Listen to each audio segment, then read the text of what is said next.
realidad de lo que nuestro entorno, nuestra zona de confort también, juegas en casa. Tenemos a María Sánchez, que es veterinaria de campo, psicóloga, y nos va a hablar sobre su experiencia y nos lo va a transmitir nuestro compañero de estos palacios. Muchas gracias. Yo, antes de todo, si me permitís, a mí me gustaría que los de atrás se pongan aquí delante, que se pongan aquí un poco delante, porque había hablado con María, que bueno, porque es que ella habla de maravilla, o sea que ella no necesita ni presentadores, ni necesita nadie, pero que en vez de esas charlas tan largas o tan complejas, tan emocionantes, o tan de una sola voz, me gustaría que hiciéramos aquí, volviéramos a los orígenes de la comunicación. Y los orígenes de la comunicación son las conversaciones a la luz, bueno, al calor de la hoguera. Entonces, esto es una hoguera. Aquí lo que tenéis es una hoguera. ¿Lo veis? Hemos puesto la hoguera. Y no son las 10 de la mañana, son las 10 de la noche. Por eso, acercaros más al fuego, porque vamos a hablar y vamos a contar historias. Y eso María es una grandísima comunicadora, porque sobre todo sabe contar historias. Ella nació en Córdoba en 1989, con lo cual tiene todavía edad para poder decirlo con alegría. Yo ya no. Sabes que es escritora, poeta, bloguera, comunicadora, sobre todo veterinaria de campo, como ella siempre destaca, la tercera de una saga de veterinarios de campo y la primera mujer en la familia que es veterinaria. En su libro Tierra de Mujeres, que lo publicó este año, en 2019, es un libro de narrativa, os lo recomiendo fervientemente, quien no lo haya leído todavía. Es un cuaderno de bitácora delicioso y donde ella, entre otras cosas, cuenta lo difícil que es incluso en una familia de veterinarios querer ser veterinario, querer tener una carrera en un mundo rural. Pero bueno, ella es, sobre todo, feminista, activista. Yo quiero pensar también que es ecofeminista. Su anterior libro es El cuaderno de campo, es un poemario también fantástico y donde sigue, o donde empezaba con esas historias familiares. Pero volviendo a la hoguera, volviendo a los orígenes de la comunicación, que tiene esas raíces también paleolíticas, que lo llevamos, llevamos dentro, me gustaría eso. Ayer hablaba una periodista muy buena de aquí, de Carro de Combate, Laura Villadiego.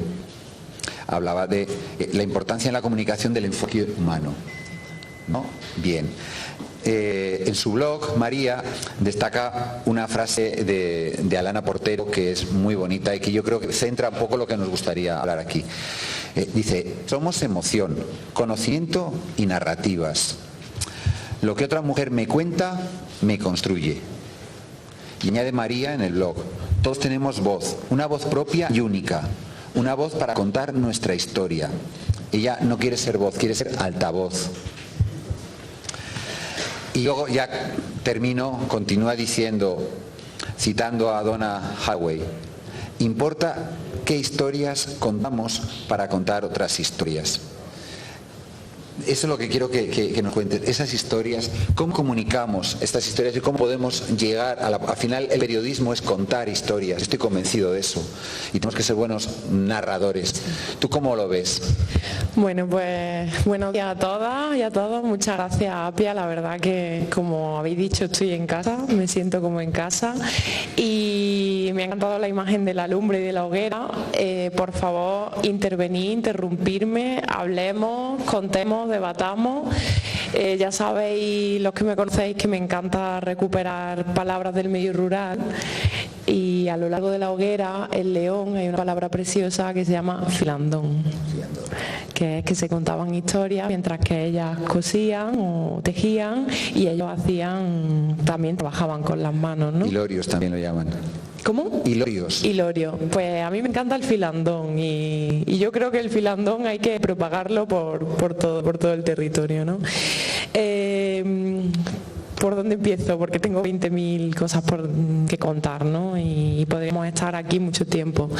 También como un filandón, ya sabéis que yo siempre tiro para lo mío, que es el campo, no cualquier ganadería, la ganadería extensiva y el territorio, la cultura de esta ganadería, ¿no? Esta biodiversidad que conlleva. Y me gusta también que, por eso insisto, que por favor hablemos. A mí me gustan estos encuentros verlos como una majada. Que la majada es el sitio, y vuelvo otra vez a la cultura a los pastores, donde descansan las ovejas por la noche, cuando están trashumando en la montaña, el refugio, donde se alimentan y donde se hace ese corral. Ese corral, el suelo se queda fertilizado, porque solo pasan una noche, no hay ningún problema de carga ganadera, de hacerle daño al suelo, y se fertiliza tras ese encuentro. Pues yo creo que estos encuentros también tienen que servir como majada, como un intercambio, ¿no? Que salgamos aquí con nuevas ideas, con nuevas semillas, porque estamos rodeados de historias, ¿no?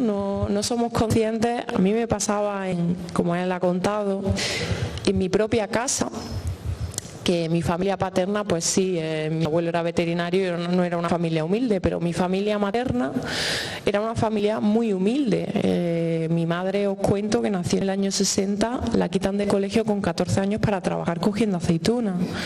Mi familia materna, pues son familias de gente que se tuvo que ir a trabajar en Cataluña, en la SEA, a limpiar casa. Mi abuelo materno se tiraba 6 años en Suiza trabajando y volvía para la aceituna. Aún así, con esta diferencia de las dos familias, a las dos familias le unía lo mismo. No me contaban cosas del campo y de nuestra familia. Era alucinante. O sea, yo he descubierto historias preciosas de mi familia en relación con los animales, con los árboles, a raíz de que en mi casa vieron que Cuaderno de Campo tenía éxito. O sea, que mi primer libro tenía éxito. Entonces yo me pregunto, si yo no hubiera creado esta especie de cobijo, ¿no? Si no hubiera puesto en palabras, Cuaderno de Campo es un libro de poemas, pero en el que hablo de, como él ha contado, qué significa ser mujer en una familia de hombres, ser la primera veterinaria, despedirme de mi abuelo, la memoria del agro, de lo pastoril, lo que es vivir en un pueblo, ¿no? Esa ligazón con los animales. Y no fue hasta que no tuvo cobijo y éxito el libro, no empezaron a contar mi historia, y a mí me dio muchísima rabia, porque digo, si yo no hubiera sido escritora, ¿a dónde hubieran ido estas palabras, no? No sé si es que ya sé que nos estamos quitando ese sentimiento, pero ha pesado mucho el ser de pueblo, el decir que soy de pueblo, que soy pastor, que trabajo con las manos, esas manos duras de trabajar la tierra, ¿no? De ser campesino. Yo creo que hay que reivindicar la palabra campesino y campesina, ¿no? Y duele porque los que habéis leído Tierra de Mujeres, hay historias a las que he llegado, pero hay multitud de historias, y ya no historias, sino las que están detrás de esas historias, y ahí me voy a las mujeres, sus nombres, qué les gustaba, no sé absolutamente nada. Esa genealogía, ¿dónde está, no? Entonces, es bonito, pero da rabia, y os cuento la historia, si queréis, que cuento en Tierra de Mujeres, que era de mi tatarabuela Pepa. Yo tengo una obsesión brutal por los árboles, no lo puedo evitar.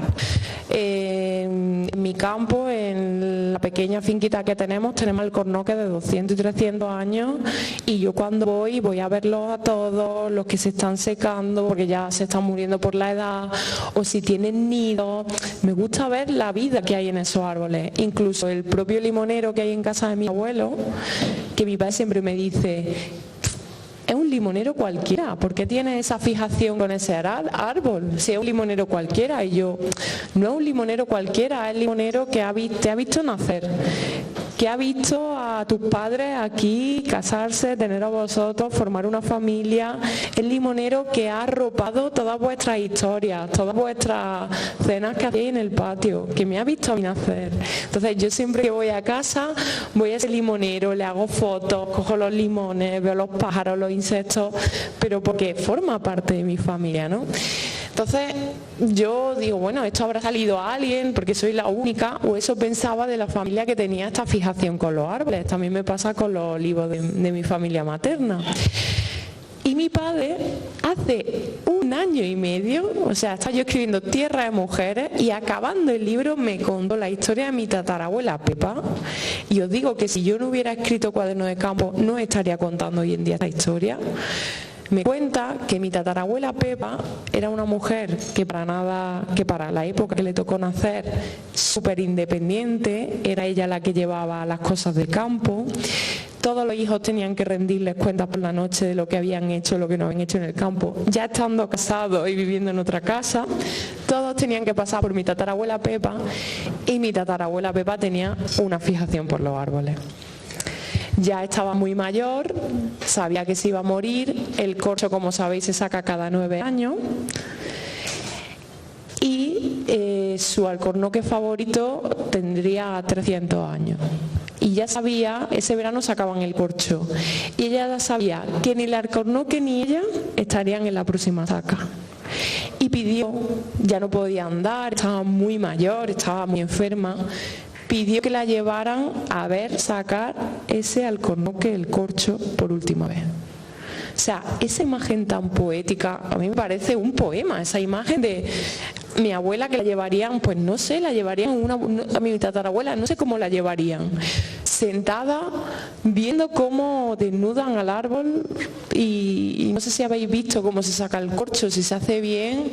A mí me parece algo súper primitivo, el sonido de la hacha, esa conexión entre la cuadrilla, cómo lo hace para no hacerle daño al árbol, porque es súper importante no hacerle daño, para que no tenga herida. Y yo lo pienso y digo, ¿cuántas imágenes como la de mi tatarabuela Pepa nos estamos perdiendo? Y qué bien las cuentas. Todos tenemos en la cabeza ahora mismo la imagen de tu abuela en Andas viendo cómo están haciendo la saca de ese alcornoque centenario. Pero también tengo yo en la cabeza, vosotros no lo estáis notando, quizá los de la primera línea sí, pero María huele a jara y a hoguera, porque acaba de llegar de la trashumancia. Y además que huelo de verdad, porque me he lavado el pelo 3 veces y sigo oliendo a candela. Y de ese viaje que no es iniciático, porque ella ya ha iniciado mucho el mundo ganadero, pero para cualquiera de nosotros sería más iniciático, sería brutal, inolvidable. De ese viaje, que además hiciste sin móvil, desconectada del mundanal ruido, acompañando a un grupo de pastores, el paso de Ciudad Real a Jaén por la Sierra Morena. Sí. Agüita. Hay en sus redes, lo tenéis que ver, lo hemos puesto también en las redes, por lo menos en la mía, y creo que también en la de Apia, una fotografía que a mí me me lo dijo todo. No sé, cuéntanos esa foto y explícanos esa foto. Sí, pues bueno, yo siempre he acompañado a pastores trashumantes, pero un día tengo un amigo en Córdoba que se llama Felipe Molina, que ahora que hablamos de comunicar, os animo y os invito a que lo sigáis, porque él es 5ª generación de pastores y es biólogo. Y abre su casa y su oveja, invita a todo el mundo a que lo acompañe, porque él sigue haciendo la transterminancia, o sea, va de Sierra Morena a la campiña a aprovechar los rastrojos, cruza Córdoba y pasa al lado de la mezquita reivindicando nuestros caminos y nuestras cañadas. Y es un hombre que es joven, tendrá 40 años y es súper activo en redes sociales y cuenta todo su trabajo. Trabaja además con una raza de peligro en extinción, con la merina negra. Entonces creo que es fundamental este tipo de personas, ¿no? Yo siempre había tenido el gusanillo de no acompañar solo un día a los pastores, sino, hombre, a mí me hubiera encantado haberme ido las 4 semanas.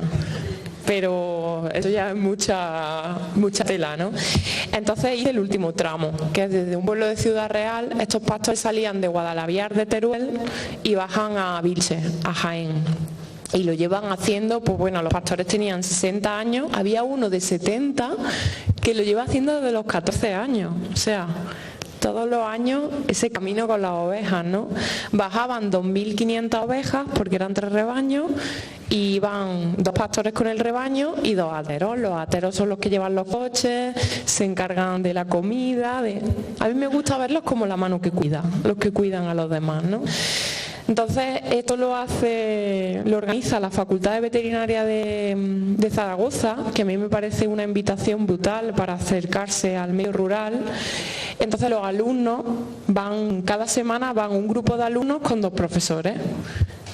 Y bueno, no podéis imaginar estos alumnos de veterinaria llorando, emocionados, dando las gracias, porque claro, yo lo digo, yo tengo la suerte de venir de un pueblo, de criarme rodeada de animales, de haber tenido cabra, una quesería, pero hay gente que no ha tenido esa suerte, ¿no? Entonces, que se sientan pastores por un día, que acompañen un rebaño, que preparen la comida, el campamento, que nos enseñen cómo encender una lumbre y cómo mantenerla con vida, ¿no? O cómo se prepara un puchero, una miga de pastor. Pues claro, estaban alucinando, ¿no? Creo que alucinaría todo el mundo que tuviera la oportunidad y que lo conociera, ¿no? Entonces para mí ha sido brutal, ha sido muy duro, la verdad, porque a mí no me gusta idealizarlo, o sea, yo siempre insisto que todo tiene su lado bueno y su lado malo. Pues ellos llevan 4 semanas, pero yo he estado una semana sin ducharme. Hacía muchísimo frío, las tiendas de campaña, la cremallera no se podía abrir por la escarcha. A las 6 de la tarde es de noche. Entonces, claro, a las 6 de la tarde no te vas a meter en la tienda, ¿no? Y ahí nacían la historia, porque encendíamos la lumbre, hacíamos la comida, nos contábamos, salían canciones, ¿no? Y a mí, mira que me gusta caminar y acompañar el rebaño, pero me ha gustado muchísimo acompañar a los ateros, el cuidar, el preparar el campamento, encender la lumbre, la comida, estar pendiente de los demás, ¿no? Y la imagen es esa, el primer día que soy atera, que me toca a mí preparar el fuego y estoy con problemas, que ya venía se llama problema el burro. No sé por qué el nombre, porque el burro era buenísimo y era un santo. Estoy con problemas. Y claro, lo primero que hizo el burro nada más verme fue acercarse al fuego, porque nos tocaron 2 días de muchísima lluvia, no paraba de llover y me quedo con esa imagen de que llovía y llovía y llovía y la lumbre seguía encendida, o sea, y seguíamos. La lumbre era inmensa. Era inmensa. Era vida y estabas helada. Y a lo que se reduce, a mí me gusta llamar los primeros problemas del primer mundo. O sea, cuando dejó de llover y vimos las estrellas, o sea, no le importaba lo demás. Esa era la felicidad, que había dejado de llover y que al día siguiente se nos iba a sacar la ropa porque íbamos con una muda todo, con una mochila, y que íbamos a poder caminar seco. Esa era la felicidad para nosotros. Que no es poca, ¿no? Pero al final, todo este relato tan maravilloso y toda la información que hay en este relato, porque estás hablando de transhumancia, estás hablando de mundo ganadero, estás hablando de mundo rural, toda esta información queda reducida o queda condensada en una imagen. Y cuando estamos dándole vueltas tanto al relato, a cómo dar noticias, a cómo los periodistas tenemos que acercarnos a la gente que nos sigue o cómo llevar nuestras informaciones, te das cuenta que una sola imagen vale más que 1000 palabras, no vale más que 1000 reportajes. Y eso te conecta a ti como persona joven, que en lugar de haberte puesto a soltar ahí 8000 palabras para explicar ese momento, dices, esto ya lo representa. Y ahí yo creo que es los nuevos lenguajes informativos, porque esa foto es puro periodismo. Y a mí me ha sorprendido mucho, porque también te hace reflexionar cuando pensamos que todo tiene que ser contenido, pero el contenido está implícito ahí. Sí, yo pienso como tú, ¿no? A mí me hace mucha gracia cuando yo empecé a escribir. Había gente que me decía, ¡buah! Mu de campo no será si usa Twitter. A mi amigo Felipe el Pastor también se lo dicen. Digo, oye, perdonad, que es que estamos en el campo y tenemos cobertura y sabemos usar WhatsApp. Es como que ya sabéis esta imagen tan horrible que tiene mucha gente, que ya al fin se está rompiendo de la gente del campo, ¿no? Yo creo, y yo lo digo, yo soy una privilegiada y tengo un altavoz y una plataforma que no lo tiene todo el mundo. Entonces, como este es el cuaderno que lleva la transhumancia, que escribí solo una palabra, no escribí nada.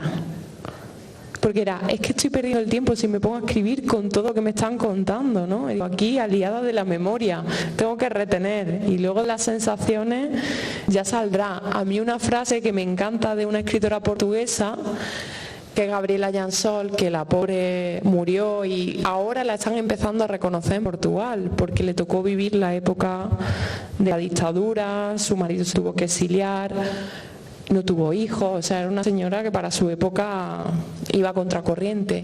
Y a esta mujer le encantaba pasar mucho tiempo en su jardín y en su huerto, trabajando con las manos. Y decía que esa era su narrativa invisible, que estaba escribiendo en realidad. Pues a mí me pasa lo mismo, cuando voy al campo con los pastores, estoy escribiendo, aunque no esté escribiendo con las manos, algo se activa en mi cabeza. Y si puede ser una foto o una palabra, a mí me gusta llamarlo destellos, semillas, y lanzarla a las redes. Pues mira, a lo mejor hay alguien que no sabe lo que es la transhumancia y ha visto la foto y googlea la palabra transhumancia. O lee qué es la ruta con la cañada conquense y dice, bueno, ¿y esto dónde está? ¿No? Y me gusta eso, provocar un pellizco, ¿no? Y provocar emoción. Y si lo consigo, pues me encanta, ¿no? Y sobre todo, yo lo que persigo, y ya te conté, y ojalá si lo consigo, yo me doy un canto en los dientes, es que con mis libros, con mis charlas, con mis encuentros, la gente se sienta reconocida y sienta que pueda formar parte de esto, ¿no? Porque seamos de ciudad o de pueblo, y yo insisto, los medios rurales es cultura y patrimonio de todos. Vivamos en Madrid, en Barcelona o en la Nava de la Concepción, que es mi pueblo, que siempre reivindico, que siempre decimos, no, soy de un pueblo, soy de un pueblo de la Sierra Norte de Sevilla. No, soy de tal pueblo y con mucho orgullo, ¿no? Y un poco por ahí, pero sí, yo creo que todas las vías son buenas, igual que las imágenes, pues las palabras, ¿no? Me ha gustado muchísimo, te lo voy a copiar, lo de pellizcos informativos. Es una maravilla. Vamos a terminar porque veo que me lo temía, que se nos iba a pasar el tiempo, y por lo menos quiero también dar voz a la gente. Pero quiero por lo menos que antes de eso, antes de que hablen el resto de los que nos rodean aquí en esta lumbre virtual, que lumbre también es una palabra que me gusta mucho. Me gusta mucho lumbre. Lumbre, porque alumbra. Como te gusta compartir palabras, semillas y animalillos, si te gusta definirte, sí. También palabras de Almáciga. Sí. Y nos has traído aquí tu proyecto Almáciga. He traído unas cuantas, bueno, yo diría, como buena andaluza que soy, Armásiga. Armásiga. Que Armásiga es el sitio en el huerto donde tú haces germinar la hortaliza y dejas que crezcan y cojan fuerza antes de trasplantarla definitivamente al huerto. Yo hubo un momento de mi vida trabajando como veterinaria en el campo y con mi misma familia que me di cuenta que hablábamos idiomas diferentes. O sea, había momentos que mi abuela usaba palabras que siempre la había oído, pero no sé, empecé a escucharla de otra forma y me di cuenta que no sabía qué palabra usaba ni mi abuela, ni mis padres, mis propios pastores, mis cabreras con las que trabajaba. Y me di cuenta y empecé a buscarla en el Diccionario Real de la Academia Española y me di cuenta que esas palabras no existían, y si aparecían estaban con un significado, el significado no originario del rural, ¿no? Entonces decidí llamar al proyecto Almáciga por eso, por ser un cobijo donde cobijar estas palabras no solo del castellano, sino de todas las lenguas del territorio, y darle fuerza, y en los encuentros pues soltarlas. Yo siempre que voy a una presentación, una charla, echo unas poquitas y siempre llevo un cuaderno para que la gente apunte o sea, que compartamos nuestras palabras, ¿no? Y es un proyecto precioso que el año que viene saldrá el libro ilustrado y tendrá una página web, porque no quiero que sea algo cerrado, quiero que siempre esté creciendo y que la gente siga aportando sus palabras, porque es que tenemos una cultura viva brutal y es que no quiero que se pierda, ¿no? Entonces he traído, si queréis la suelto y a ver si alguien sabe el significado. Bretema, esta gallega. A ver, ¿quién sabe? Ahí hay uno que lo sabe.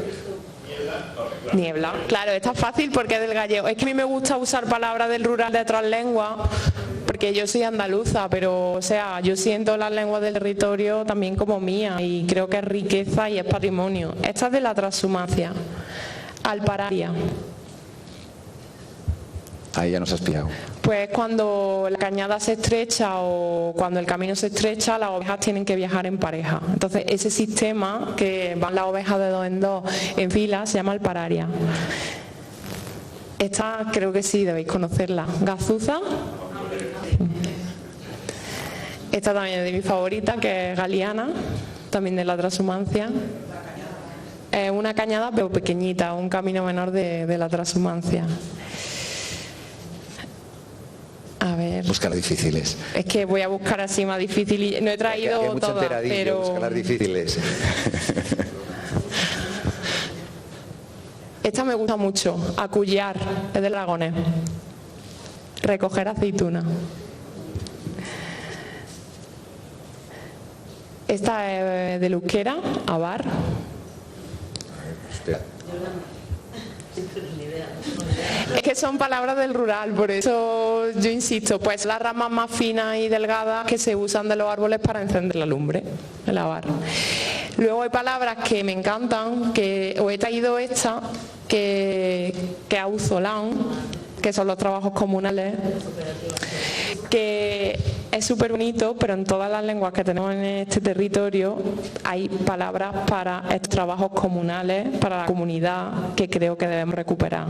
Ese sentido de vivir en comunidad y de cuidarnos los unos a los otros, que tú me has nombrado antes, el ecofeminismo, pues la vida en el centro. Que es auzolán, el león es facendera, en la huerta valenciana se llama tornallón, o sea, yo me emociono hablando de esto, ¿no? Pero es que esa solidaridad del mundo rural creo que se nos hace tan difícil a los del mundo urbano. Recuperar estas cosas, ¿no? Creo que, no sé si en Aragón o en catalán es azofra, o sea, hay en todas las lenguas oficiales y oficiales existe esta palabra, trabajos comunales. Hemos dejado de usarla y de darle la importancia, y no obligado, porque no sé quién me dijo que en asturiano había dos, y una era para el que se ponía, ¿no? El que decía el ayuntamiento tal día, no, yo me refiero a los trabajos comunales que nacían de los propios vecinos, de vamos a arreglar este camino, vamos a compartir un huerto. En valenciano, a tornallón significa ayudar al vecino, en plan, yo te arreglo la huerta, bueno, tú por mí y mañana por mí, ¿no? Ese intercambio de tareas que a mí me encanta y siempre reivindico, ¿no? Esas puertas abiertas a los pueblos siempre, ¿no? Esos aguanes con las luces encendidas, ¿no?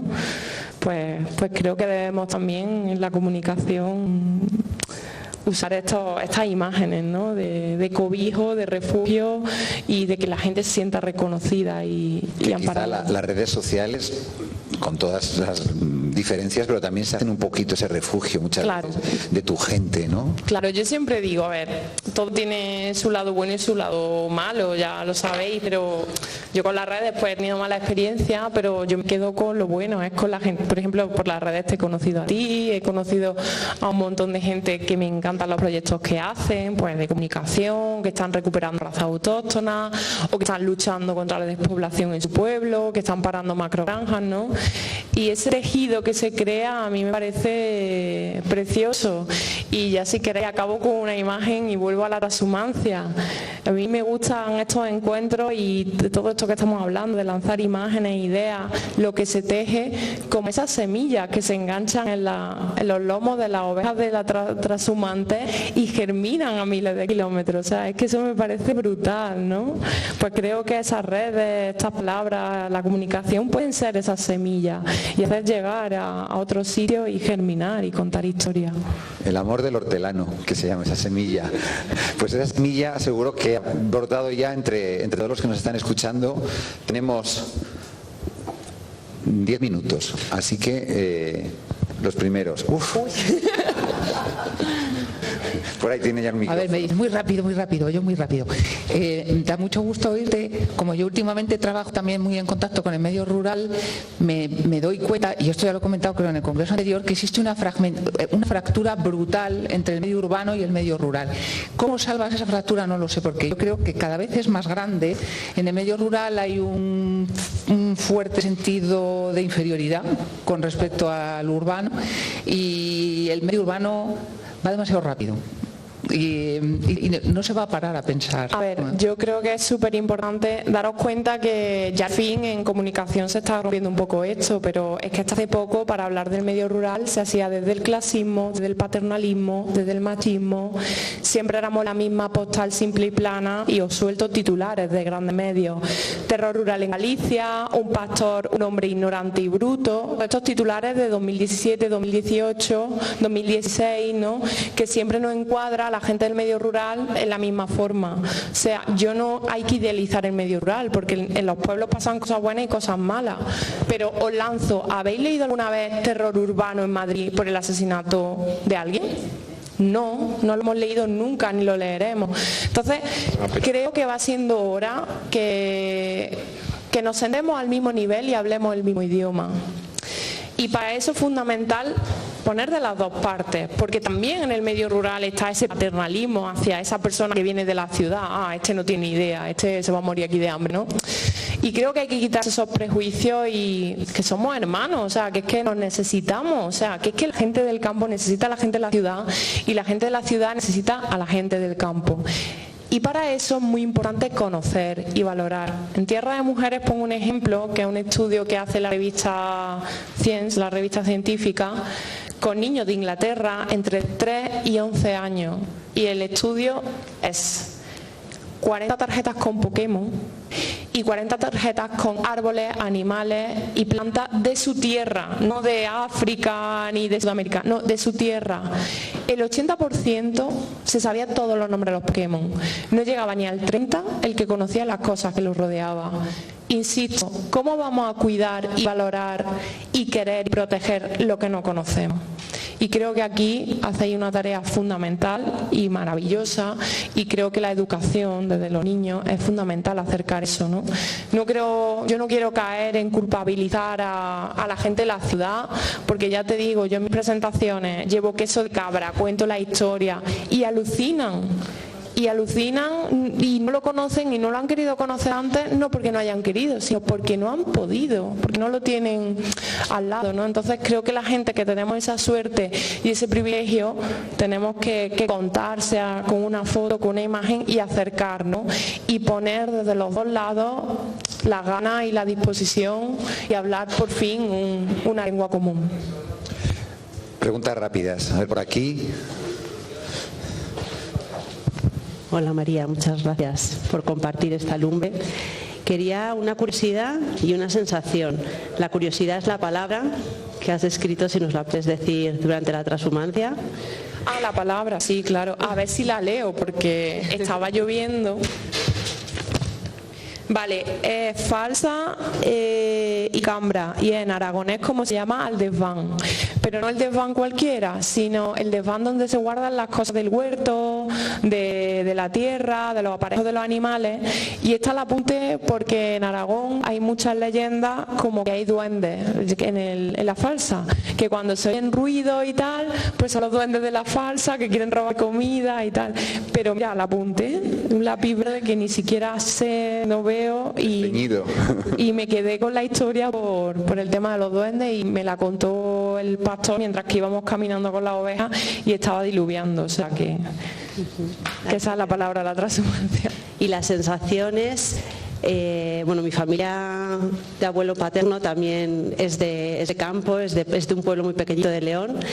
Y sí que han sentido siempre un complejo, ¿no? Un complejo. Entonces, no sé si la sensación que tienes ahora es de que ese complejo se va superando y que ya podemos decir que vivimos en un mundo rural, o que somos de pueblo, y si hay un pelín de orgullo por eso. Sí, yo, desde que en Cuaderno de Campo, que lo escribí en 2017, ahora está de moda hablar de pueblo, de medio rural, y yo sí lo veo, yo soy optimista. La gente sí está peleando por lo suyo, y ahí que siempre lo ha habido, o sea, es que parece que esto está aquí sobre la mesa hace 2 años.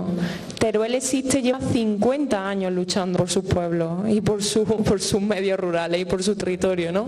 Insisto, quién tiene el altavoz y quién tiene la plataforma, ¿no?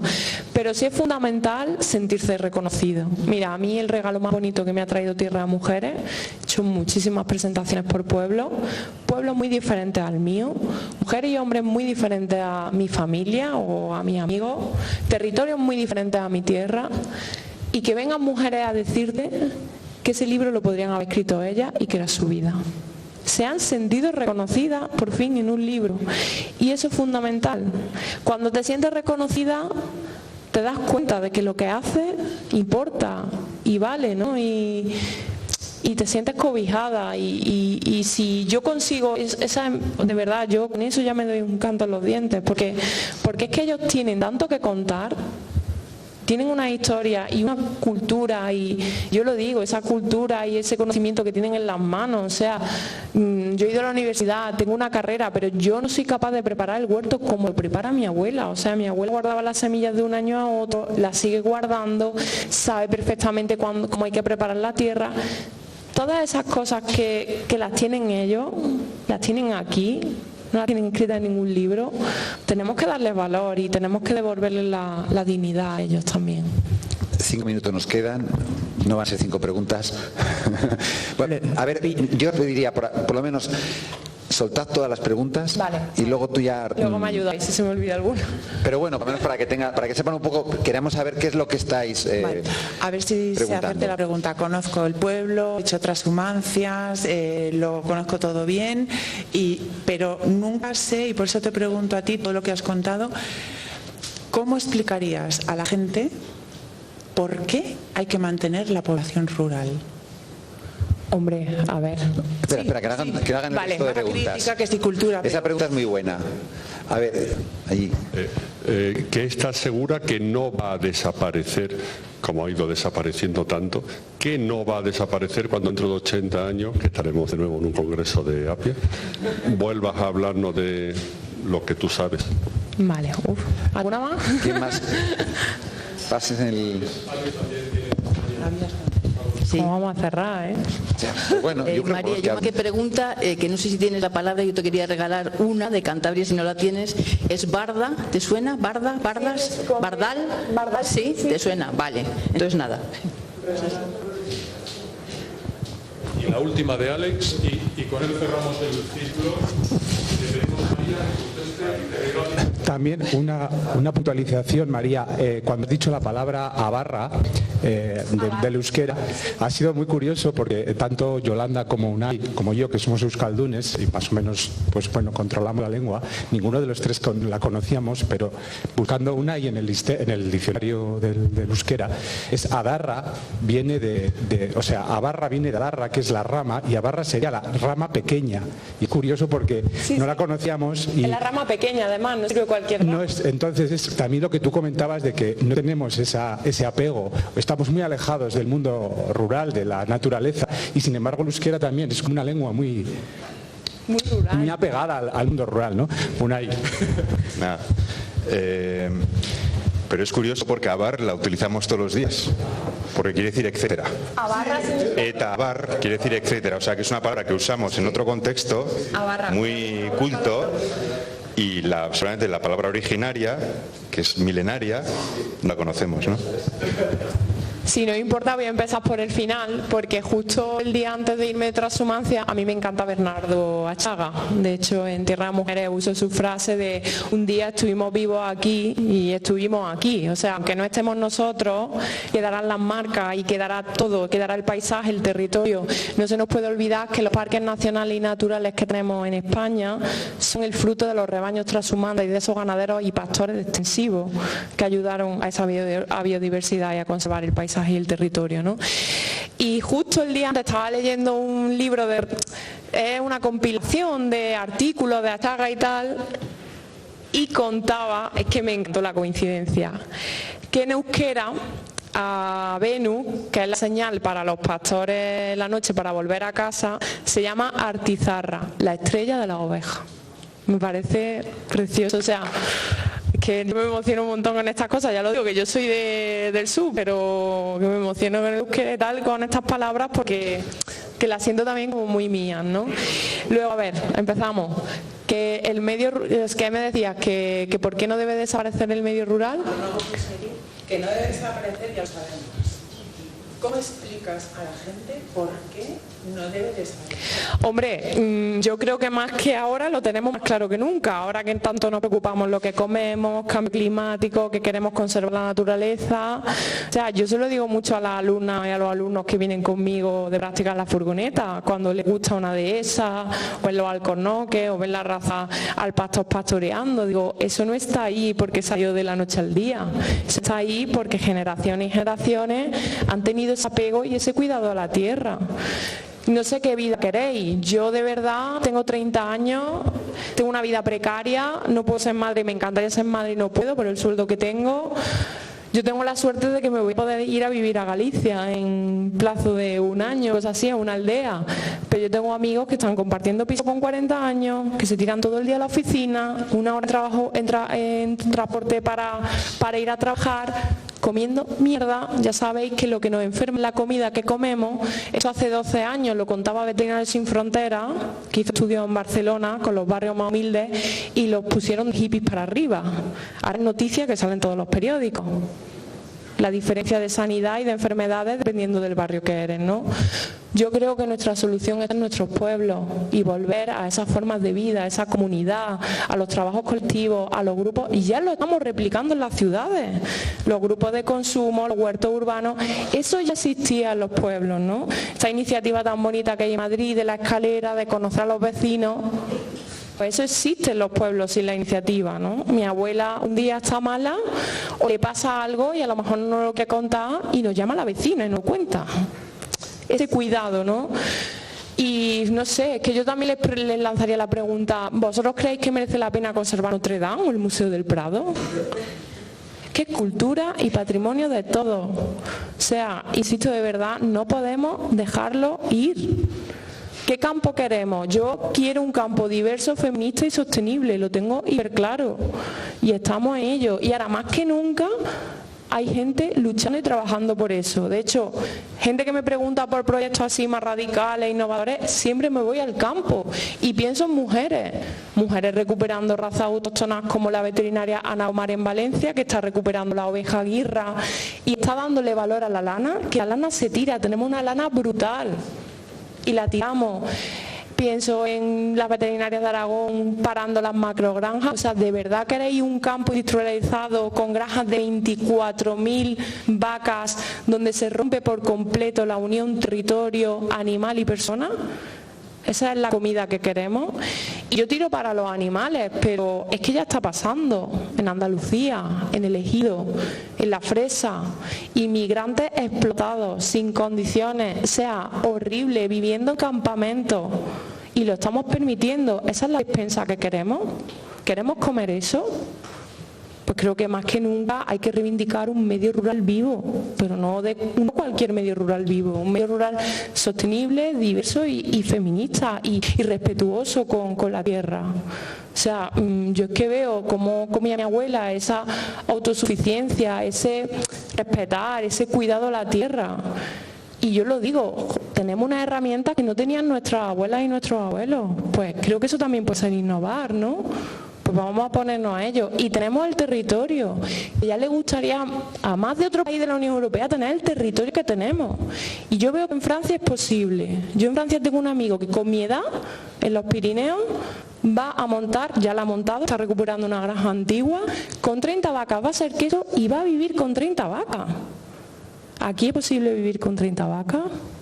Entonces, nos tenemos que concienciar y también los de arriba tienen que hacer las tareas.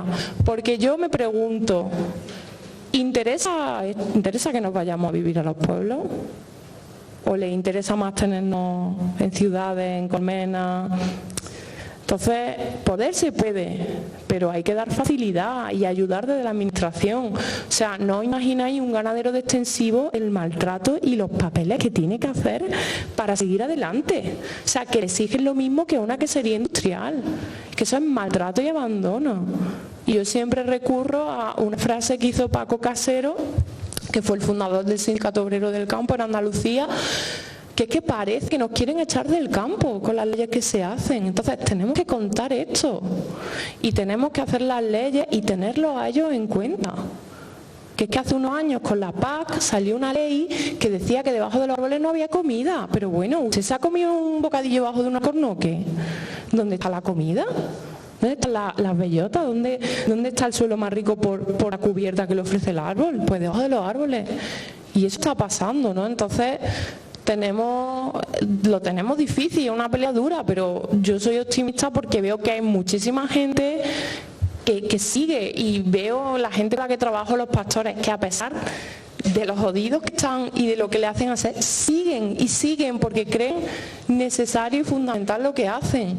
Estos pastores con los que me fui de Transhumancia no tenían por qué tirarse un mes andando, podían haber bajado las ovejas en un camión, pero es que están reivindicando unas cañadas que son públicas, que son de todos y que muchas veces están cerradas porque ponen una alambrada y la cierran, y son de todos, son caminos públicos y quieren reivindicarlos, ¿no? Pues María, estaríamos horas escuchándote. Yo es que ya doy el mirin, me enrollo. María, no sé cuál era la María comunicadora, María narradora, poeta, feminista, ecofeminista y activista. Lo habéis visto como debe de ser. Y sobre todo, persona, muy buena persona. Muchísimas gracias. Nada, a vosotros. Por estar con nosotros. Muchas gracias.